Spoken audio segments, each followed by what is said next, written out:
Vaidyaratnam PS Warrier സ്ഥാപിച്ച ആര്യവൈദ്യശാല ലോകപ്രശസ്തമാക്കിയ കോട്ടയ്ക്കൽ. കാലങ്ങളോളം ജന്മി കുടിയാൻ വ്യവസ്ഥ അടിസ്ഥാന വർഗത്തിൻ്റെ തീരാശാപമായി നിലനിന്നിരുന്ന വ്യവസ്ഥിതിക്ക് എതിരായി ശക്തമായ മുന്നേറ്റങ്ങൾക്ക് ഇടമൊരുക്കിയ കോട്ടയ്ക്കൽ. ദേശചരിത്രവും കോട്ടയ്ക്കൽ നിയമസഭാ മണ്ഡല കാഴ്ചകളുമാണ് നവകേരളം നവമുന്നേറ്റം പരിചയപ്പെടുത്തുന്നത്.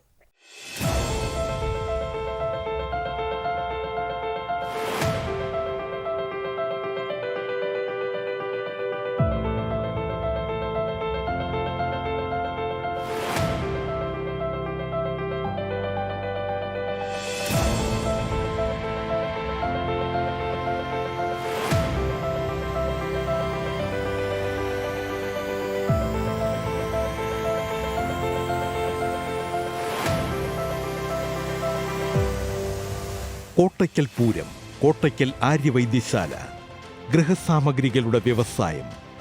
1920 കോട്ടയ്ക്കൽ കോവിലകത്തെ മാനവേദൻ രാജ സ്ഥാപിച്ച രാജാസ് ഹൈസ്കൂൾ എന്നിങ്ങനെ അഭിമാനകരമായ ഒട്ടനവധി നേട്ടങ്ങളും ചുവടുവയ്പ്പുകളും സാംസ്കാരിക പൈതൃകവും സജീവമാക്കി നിർത്തുന്ന മലപ്പുറം ജില്ലയിലെ പ്രധാന കേന്ദ്രമാണ് കോട്ടയ്ക്കൽ.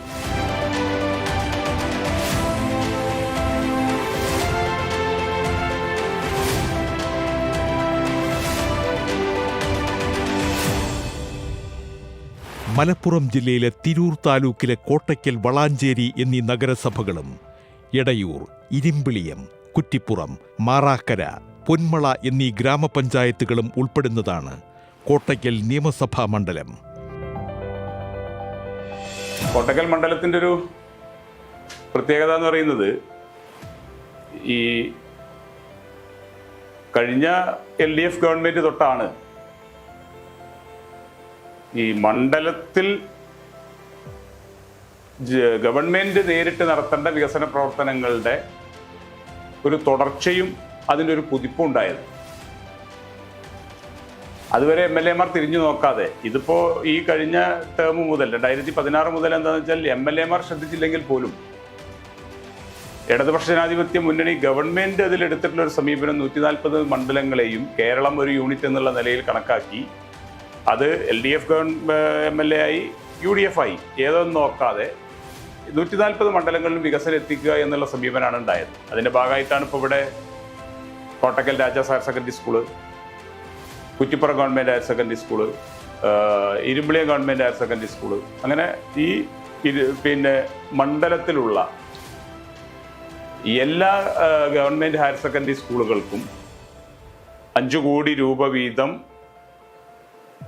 മാറ്റിവെച്ച് ആ സ്കൂളുകളുടെ മുഖച്ഛായ തന്നെ മാറുകയും അതിൻ്റെ തുടർച്ചയായി സ്കൂളുകളുടെ അക്കാദമിക് നിലവാരത്തിൽ വലിയ മാറ്റം ഉണ്ടായി.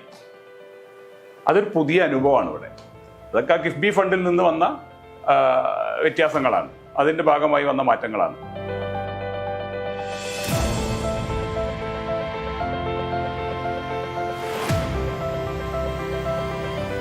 കാലഘട്ടങ്ങളുടെ പിന്നിട്ട വഴികളിൽ അടിസ്ഥാന വിഭാഗം ജനതയ്ക്ക് അക്ഷരം അന്യമായിരുന്ന കോട്ടയ്ക്കൽ ഇന്ന് വിദ്യാഭ്യാസ സ്ഥാപനങ്ങളുടെ നീണ്ട നിരയാൽ സമ്പന്നമാണ്.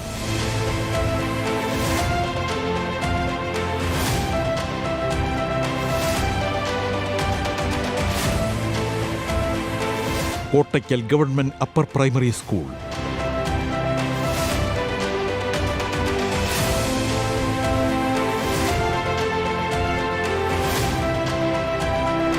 Government high school Kulappuram,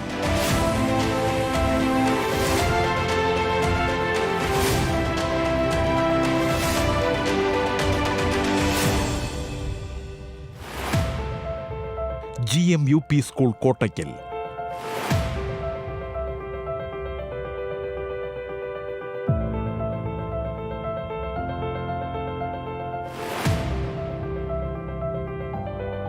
government Rajas higher secondary school,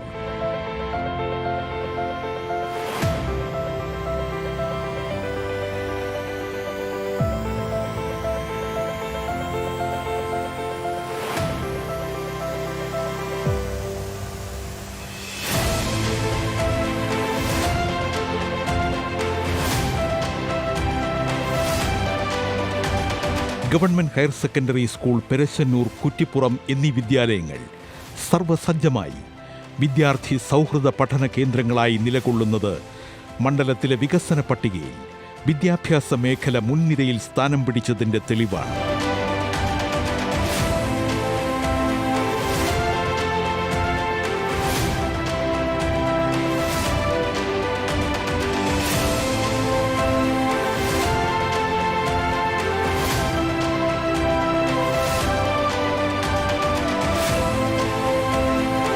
വലിയ ആവശ്യമാണ് കോട്ടക്കൽ മണ്ഡലത്തിലൊരു ഗവൺമെൻറ് കോളേജ് എന്നുള്ളത്.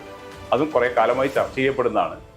അത്തരം സംഭവങ്ങൾ കൂടി അല്ലെങ്കിൽ ആവശ്യങ്ങൾ കൂടി വികസന പ്രവർത്തനങ്ങൾ കൂടി നമുക്കിവിടെ കൊണ്ടുവരണമെന്നുണ്ടെങ്കിൽ നമ്മുടെ ലോക്കൽ ബോഡീസിൻ്റെ സഹായവും MLA MP എന്നുള്ളവരുടെ സഹായവും കൂടി ഉണ്ടായാലേ ഗവൺമെൻറ് അത് യാഥാർത്ഥ്യമാക്കാൻ കഴിയൂ എന്നുള്ളത് കൂടി ഇതിൻ്റെ കൂടെ കൂട്ടിപ്പറയേണ്ടതുണ്ട്.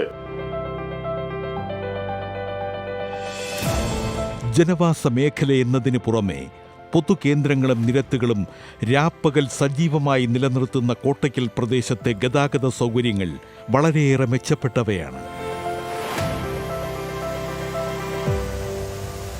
കോട്ടയ്ക്കൽ കോട്ടപ്പടി റോഡ് മണ്ഡലത്തിലെ അടിസ്ഥാന ഗതാഗത സൗകര്യത്തിലൂടെ വികസനം ഉറപ്പിച്ച ഒരു പദ്ധതിയാണ്.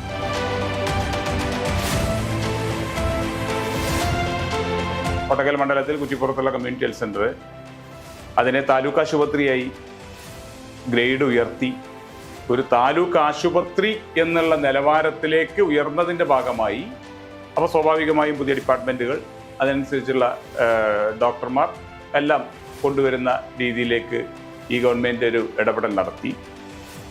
അതുപോലെ ഇവിടെ കുടിവെള്ള പദ്ധതികൾ നമ്മുടെ ഇരുമ്പിളിയം എടയൂർ വളാഞ്ചേരിയുടെ ഒരു ഭാഗം കൂടി ടച്ച് ചെയ്യുന്ന രൂപത്തിലുള്ള സംയോജിത കുടിവെള്ള പദ്ധതി, ഇങ്ങനെ ഈ ഗവൺമെൻറ് എടുത്തിട്ടുള്ള കേരളത്തിലാകെ ഉണ്ടാക്കിയ മാറ്റങ്ങളുടെ ഭാഗമായി കോട്ടക്കൽ അസംബ്ലി മണ്ഡലത്തിലും ശ്രദ്ധേയമായ മാറ്റം വരുത്താൻ കഴിഞ്ഞിട്ടുണ്ട്. ലൈഫ് പദ്ധതിയുടെ ഭാഗമായുള്ള മാറ്റം.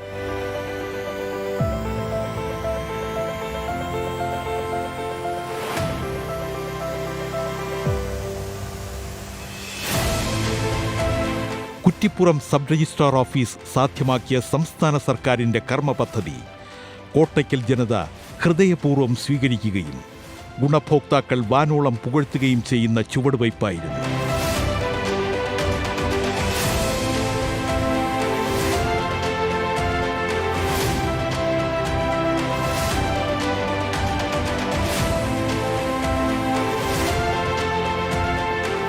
ഗവൺമെന്റ് ശ്രദ്ധേയമായ ഇടപെടലും മുന്നേറ്റവും നടത്തി. അത് സംസ്ഥാനത്താകെ ഉണ്ടായ നേട്ടം, കേരളത്തിന്റെ എല്ലായിടത്തും ഉണ്ടായ നേട്ടം കോട്ടക്കൽ മണ്ഡലത്തിലുണ്ടായി. അത് ലൈഫിലുണ്ടായി, കുടിവെള്ളത്തിലുണ്ടായി, ആരോഗ്യ മേഖലയിലുണ്ടായി, വിദ്യാഭ്യാസ മേഖലയിലുണ്ടായി. അങ്ങനെ സമഗ്ര മേഖലയിലും കേരളത്തിലാകെ ഉണ്ടായ മാറ്റങ്ങൾ. എന്നാൽ നമ്മുടെ കേരളത്തിന്റെ മറ്റ് പല പ്രദേശങ്ങളിലും കാണുന്ന വികസന പ്രവർത്തനങ്ങൾ ഇവിടെ പൂർണ്ണതയിലെത്തണമെങ്കിൽ എന്തുകൂടി വേണം? ലോക്കൽ ബോഡീസിൻ്റെയും MLAയുടെയും MP-യുടെയും കൂടിയുള്ള സപ്പോർട്ട് ഉണ്ടായാലേ, അവരുടെ കൂടി ഭാവനാപൂർണമായ ഇടപെടൽ ഉണ്ടായാലേ പൂർണ്ണമാകൂ.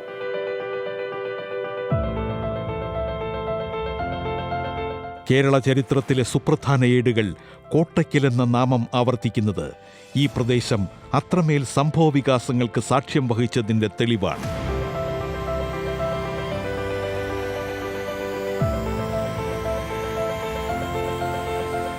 ഇന്ന് കേരളം ചർച്ച ചെയ്യുന്ന ഏറ്റവും പ്രധാനപ്പെട്ട വിഷയമാണ് മാലിന്യ നിർമ്മാർജ്ജനം.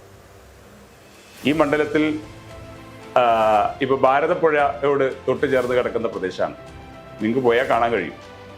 കുറ്റിപ്പുറം പട്ടണത്തിലെ വേസ്റ്റ് മുഴുവൻ ദ്രവ മാലിന്യം പൂർണ്ണമായും ഒഴുക്കി വിടുന്നത് ഭാരതപ്പുഴയിലേക്കാണ്. നമ്മുടെ ഈ പ്രദേശത്ത് ആകെ കുടിവെള്ളത്തിന് ഉപയോഗിക്കുന്ന ഏക ആശ്രയമാണ് ഭാരതപ്പുഴ. ആ ഭാരതപ്പുഴയെ മലിനമാക്കാതിരിക്കുന്നതിനാവശ്യമായ പ്രോജക്റ്റ് കൊണ്ടുവരാൻ ഗവൺമെന്റ് മുൻകൈയെടുത്ത് പ്രോജക്റ്റ് കൊടുത്തു. അത് ഉപയോഗിക്കാൻ ലോക്കൽ ബോഡീസിന് കഴിഞ്ഞില്ല. ഇങ്ങനെയുള്ള ചില മൈനസുകൾ. അതുപോലെ നമ്മുടെ ഒരു നേട്ടമായിരുന്നു നിളയോരം പാർക്ക്. ജലീൽ 2006 ഡോക്ടർ ഗഡ്ഡി ജലീൽ ഇവിടെ MLA ആയിരിക്കുന്ന സമയത്ത് കൊണ്ടുവന്ന പ്രോജക്റ്റായിരുന്നു നിളയോരം പാർക്ക്. ജില്ലയിലെ തന്നെ ടൂറിസം ഡെവലപ്മെന്റ് കോർപ്പറേഷന്റെ പ്രധാനപ്പെട്ട ഒരു പ്രോജക്റ്റായിരുന്നു. അത് പൂർണ്ണതയിലെത്തിക്കാൻ കഴിഞ്ഞില്ല. നിളയെ വീണ്ടെടുക്കുന്ന ഒരു പദ്ധതി ഗവൺമെന്റ് എല്ലായിടത്തും ഇനി തെളിനീരൊഴുകട്ടെ എന്ന് പറഞ്ഞുകൊണ്ടൊരു പദ്ധതി ഉണ്ടായിരുന്നു. കെട്ടിക്കിടക്കുന്ന അടഞ്ഞു കിടക്കുന്ന പുഴകളെല്ലാം ശുദ്ധീകരിക്കുന്ന പദ്ധതി. എന്നാൽ ഭാരതപ്പുഴയെ വീണ്ടെടുക്കുന്ന പദ്ധതിക്ക് നേതൃത്വം നൽകാൻ നമ്മുടെ ജില്ലാ ഭരണകൂടത്തിന് സാധ്യമായില്ല. ഇങ്ങനെ ചിലതുകൂടി ഇനി കണ്ണുവെച്ച് പ്രവർത്തനത്തിലേക്ക് നീങ്ങേണ്ടതുണ്ട് എന്നുള്ളത് കൂടി ഇതിൻ്റെ കൂടെ ഉണ്ടായ നേട്ടങ്ങളോടൊപ്പം ഇതുകൂടി ശ്രദ്ധയിൽപ്പെടുത്തേണ്ടതുണ്ട് എന്നാണ് എനിക്ക് തോന്നുന്നത്.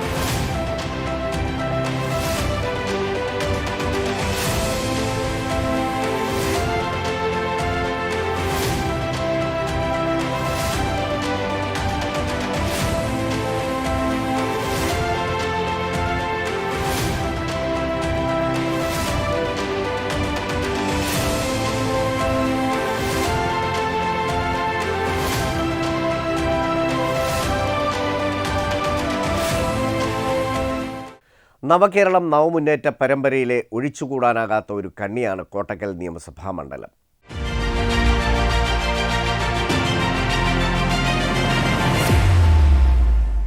ചരിത്രത്തിൽ ഒഴിച്ചുകൂടാനാകാത്ത ഏടുകൾ തുന്നിച്ചേർത്ത മലപ്പുറം ജില്ലയിലെ ഏറനാട്. പ്രാചീനകാലം മുതൽ ജനവാസമുണ്ടായിരുന്ന പ്രദേശത്ത് ജീവിച്ചിരുന്ന ഗോത്രവർഗമായ അറനടന്മാരുടെ നാടെന്ന തരത്തിലാണ് ഏറനാടെന്ന പേര് ലഭിച്ചതെന്ന് രേഖകൾ സാക്ഷ്യപ്പെടുത്തുന്നു.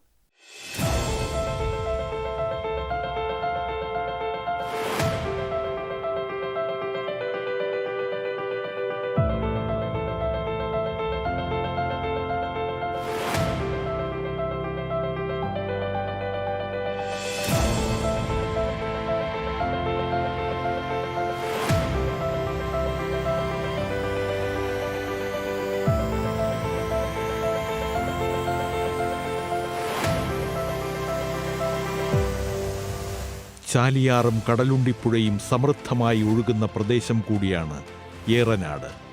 മലപ്പുറം ജില്ലയിലെ നിലമ്പൂർ താലൂക്കിലെ ചാലിയാർ ഗ്രാമപഞ്ചായത്തും ഏറനാട് താലൂക്കിലെ അരീക്കോട്, ഇടവണ്ണ, കാവന്നൂർ, കീഴുപറമ്പ്, ഊർങ്ങാട്ടിരി, കുഴിമണ്ണ എന്നീ ഗ്രാമപഞ്ചായത്തുകളും ഉൾപ്പെടുന്നതാണ് ഏറനാട് നിയമസഭാ മണ്ഡലം.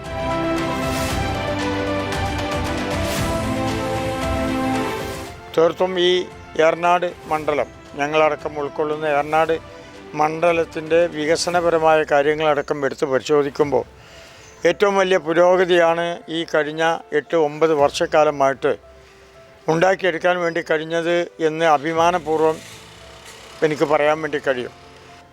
ഒരു നവകേരളം സൃഷ്ടിക്കുക എന്ന ലക്ഷ്യം വെച്ചുകൊണ്ട് മുന്നോട്ട് പോകാനാണ് ഇടതുപക്ഷ ജനാധിപത്യ മുന്നണി തീരുമാനിച്ചത്. പ്രധാനമായും 4 മേഖലകളെ ആക്കി തിരിച്ചുകൊണ്ട് ആരോഗ്യരംഗം, വിദ്യാഭ്യാസ രംഗം, കാർഷിക മേഖല, അതുപോലെ ശുചിത്വ പരിപാടികൾ, ഈ നിലയിൽ അതിൻ്റെ തുടക്കം എന്നുള്ളതല്ലേ അവിടെ നിന്നാണ് തുടങ്ങുന്നത്.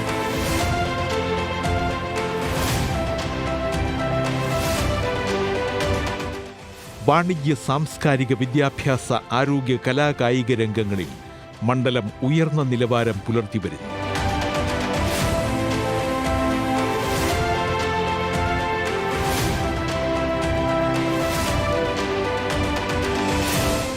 കേരളത്തിൽ തന്നെ ഏറ്റവും കൂടുതൽ വിദ്യാഭ്യാസ സ്ഥാപനങ്ങൾക്ക് കെട്ടിടം നിർമ്മാണം എന്ന നിലയിൽ ഫണ്ട് ചെലവഴിക്കാൻ വേണ്ടി കഴിഞ്ഞിട്ടുള്ള ഒരു മണ്ഡലമാണ് ഏറനാട് മണ്ഡലം. ഇവിടെ എല്ലാ പഞ്ചായത്തുകളും LP, UP, ഹൈസ്കൂൾ വിഭാഗങ്ങളിലടക്കം കെട്ടിടങ്ങളുടെ ഇല്ലായ്മ അത് പരിഹരിക്കുന്നതിന് വേണ്ടിയിട്ടുള്ള തീരുമാനമാണ് ഈ കിഫ്ബി പദ്ധതിയിൽ കൂടി ഈ മണ്ഡലത്തിൽ ഉണ്ടാക്കിയെടുക്കാൻ വേണ്ടി കഴിഞ്ഞത്.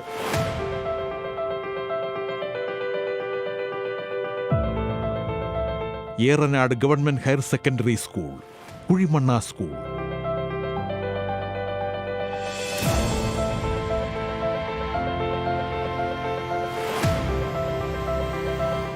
GHS Vettilappara,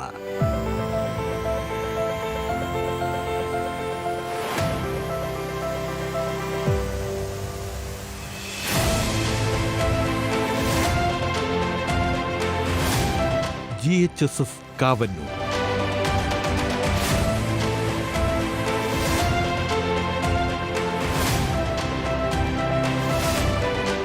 GHSS Thadathilparamba,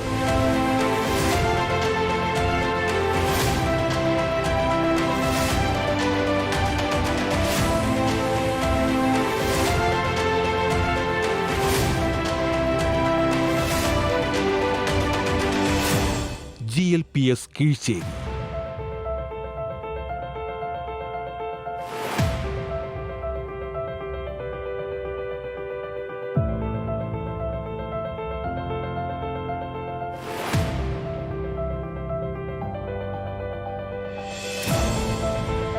GMUP school Areekode.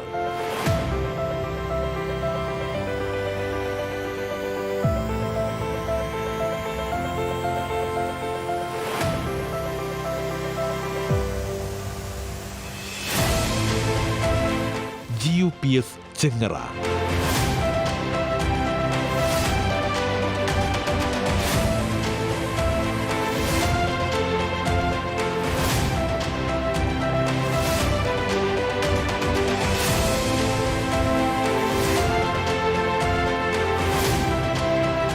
GUPS Maitra.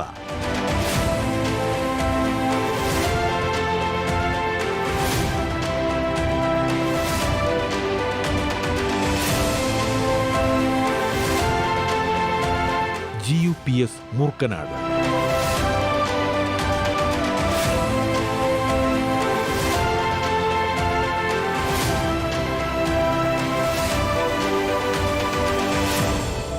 Keezhuparamba GVHSS.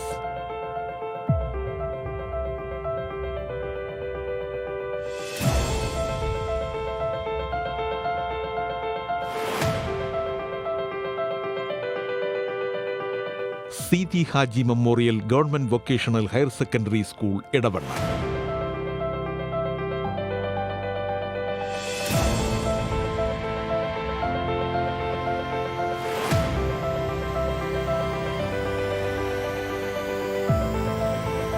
GHSS Areekode എന്നിങ്ങനെ നീളുന്ന മണ്ഡലത്തിലെ വിദ്യാഭ്യാസ സ്ഥാപനങ്ങളുടെ പട്ടിക സൂചിപ്പിക്കുന്നത് മണ്ഡലത്തിലെ സാക്ഷരതാ നിരക്കും ഒപ്പം വിദ്യാർത്ഥി സൗഹൃദ അന്തരീക്ഷവുമാണ്.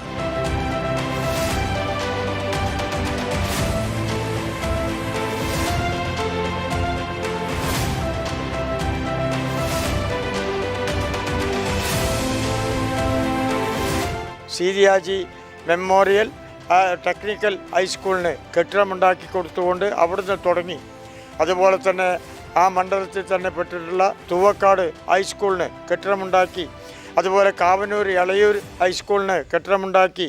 വാക്കാലൂർ ഹൈസ്കൂളിന് കെട്ടിടമുണ്ടാക്കി. അങ്ങനെ കീഴുപറമ്പ് ഹയർ സെക്കൻഡറി സ്കൂള്, അതുപോലെ വൊക്കേഷണൽ ഹയർ സെക്കൻഡറി സ്കൂള്, പിന്നെ മൂർക്കനാട് UP സ്കൂള്, അതുപോലെ Maithra UP school, Vettappara government high school തുടങ്ങിയ വിദ്യാഭ്യാസ സ്ഥാപനങ്ങൾക്ക് കിഫ്ബി പദ്ധതിയിൽ കൂടി പണം അനുവദിച്ചു കൊടുക്കുന്ന ഒരു ഏർപ്പാട് നമുക്ക് ഉണ്ടാക്കിയെടുക്കാൻ വേണ്ടി കഴിഞ്ഞു.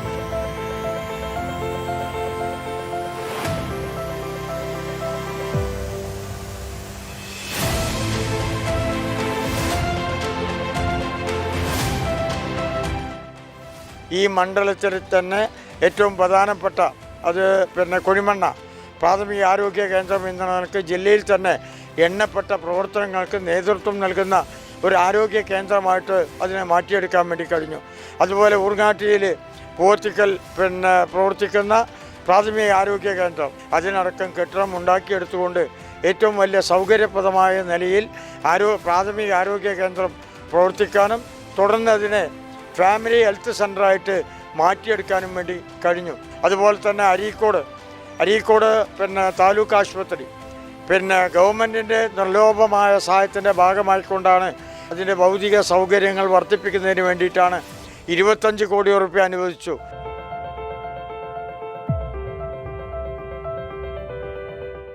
ശുദ്ധജല വിതരണവും ആരോഗ്യ സ്ഥാപനങ്ങൾ നവീകരിക്കപ്പെട്ടതും പുത്തൻ പദ്ധതികളിൽ ഉൾപ്പെട്ടതുമായ പൊതുഗതാഗത സൗകര്യങ്ങളും റോഡുകളും എന്നിങ്ങനെ എണ്ണിയാൽ തീരാത്ത വികസന പടവുകളുണ്ട് ഏറനാട് മണ്ഡലത്തിന് അവകാശപ്പെടാൻ. കൊണ്ടോട്ടിയിൽ നിന്നും ആരംഭിച്ച് എടവണ്ണപ്പാറ വഴി അരീക്കോട് എത്തിച്ചേരുന്ന കൊണ്ടോട്ടി എടവണ്ണപ്പാറ അരീക്കോട് റോഡ് ഇന്ന് BLBC എന്ന നിലയിൽ ഏറ്റവും വലിയ സൗകര്യത്തോടു കൂടി ആ റോഡ് മാറ്റിയെടുക്കാൻ വേണ്ടി കഴിഞ്ഞു. അതുപോലെ തന്നെ കൊയിലാണ്ടിയിൽ നിന്നും ആരംഭിക്കുന്ന താമരശ്ശേരി വഴി വന്ന് മുക്കം, അരീക്കോട്, അതുപോലെ മഞ്ചേരി, നെല്ലിപ്പറമ്പ്, അതുപോലെ അരീക്കോട് എടവണ്ണ ഭാഗത്തേക്ക് പോകുന്ന റോഡ് ഇതിനൊക്കെ തന്നെ കോടികളാണ് ചിലവാക്കിയുള്ളത്. അതുപോലെ തന്നെ ഇപ്പോൾ നമുക്ക് എടുത്തു പറയേണ്ട സ്റ്റേറ്റ് ഹൈവേ എന്നുള്ള നിലയിലായിരുന്നാലും സ്റ്റേറ്റ് റോഡുകൾ എന്നുള്ള നിലക്കാണെങ്കിലും പത്തനാപുരം പൊതായി എടവണ്ണ റോഡ്, അതുപോലെ തന്നെ കിഴുവറമ്പ് പഞ്ചായത്തിൽ കൂടി കടന്നു പോകുന്ന കരിപ്പൂർ എയർപോർട്ടിലേക്കുള്ള ഏറ്റവും വലിയ ഒരു എളുപ്പ മാർഗം എന്ന നിലയിൽ കൊടിയത്തൂർ പഞ്ചായത്തിലെ അല്ലെങ്കിൽ കാരശ്ശേരി പഞ്ചായത്തിൽ നിന്നും ആരംഭിച്ച് പന്നിക്കോട് വഴി തർക്കളയൂർ അമ്പലം വഴി കയറി അത് എടവണ്ണപ്പാറ വഴിക്ക് കരിപ്പൂരെത്തുന്ന റോഡ്, ഇങ്ങനെ മുഖ്യമായി നമുക്ക് എടുത്തു പറയാവുന്ന റോഡുകളൊക്കെ തന്നെ വികസിപ്പിച്ചെടുക്കാൻ വേണ്ടിയിട്ട് ഈ ഗവൺമെൻറ്റിൻ്റെ ഇടതുപക്ഷ ജനാധിപത്യ മുന്നണി ഗവൺമെൻറ്റിൻ്റെ 8 വർഷക്കാലത്തെ ഭരണം കൊണ്ടായിട്ടുണ്ട്.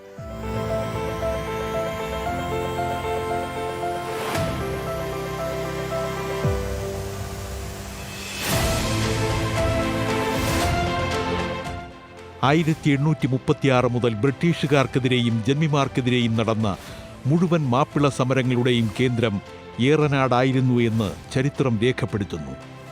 വള്ളുവ കോനാതിരിയും സാമൂതിരിയും ഹൈദരാലിയും വ്യത്യസ്ത കാലഘട്ടങ്ങളിൽ പിടിച്ചെടുത്ത് അധീനതയിൽ വച്ചിരുന്ന ഏറനാട് ദേശം കാലഘട്ടത്തിൻ്റെ കാവ്യനീതി എന്ന തരത്തിൽ വികസന പെരുമ്പറ മുഴക്കി പുത്തൻ വായ്ത്താരികളുടെ ശീലിൽ ഉയർന്നു നിൽക്കുകയാണ്.